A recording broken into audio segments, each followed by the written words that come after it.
aujourd'hui, c'est vrai que l'annonce de François Legault qui démissionne de la CAQ, ça fait vraiment beaucoup jaser. Par contre, on passe un petit peu à côté de certaines choses qui sont très importantes également dans notre actualité politique aujourd'hui.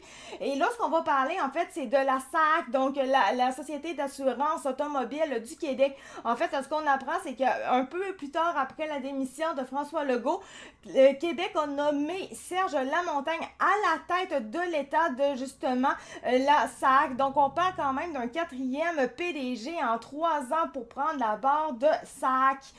C'est quand même pas rien.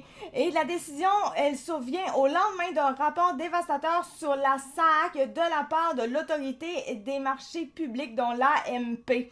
Surtout, elle intervient à 1 mois du rapport de la commission Galland sur SAC-CLIC, attendu au plus tard le 13 février. Serge Lamontagne entrera en fonction le 19 janvier, donc quand même dans vraiment pas longtemps. On est quand même juste le 14.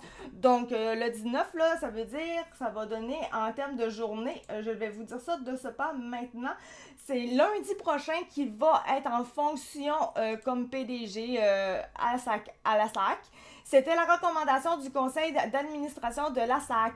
Je le dis beaucoup SAC, on s'entend, mais c'est le sujet. Le ministre des Transports, Jonathan Julien, l'a rencontré.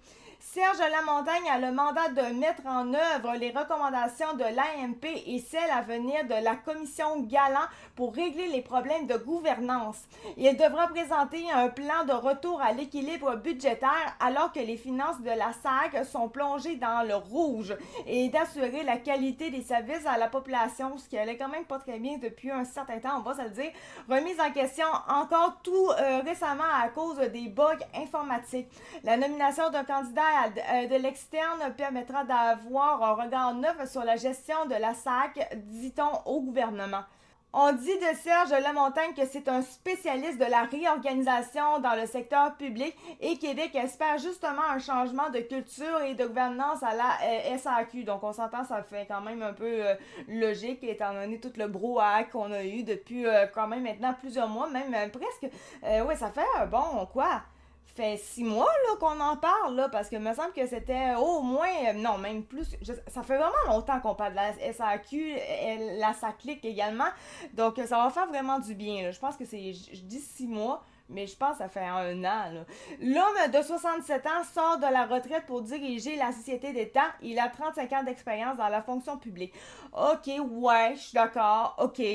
Mais moi, les affaires de pour son CV, je commence à être tannée de tout ça.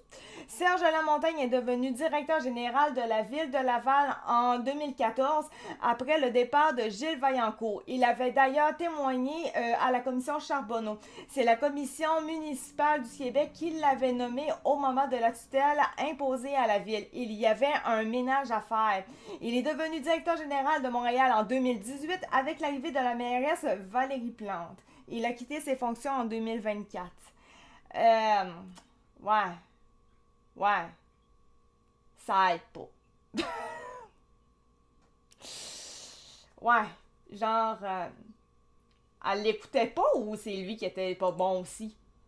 Parce qu'on va se dire que le règne de Valérie Plante, c'est pas fort. En tout cas, bref. Je veux pas trop juger, là, mais j'espère qu'il était pas trop dans la grande foule des décisions, parce que sinon, ça ira pas mieux, là. Serge Lamontagne est un administrateur de société certifié et un expert en résidence à l'École nationale d'administration publique. Il devient le 4e PDG depuis le lancement de sa clique après... excusez, j'ai comme un cheveu, quelque chose, un poil. Après Denis Marcelin, Éric Ducharme et Annie Lafont, qui avait été nominée par intérim en juillet. Cette dernière retrouve son poste de vice-présidente. Québec a ligoté M. Marcelin en 2023, puis Éric Ducharme l'an dernier. Donc voilà pour ce qui est de la nouvelle SAC.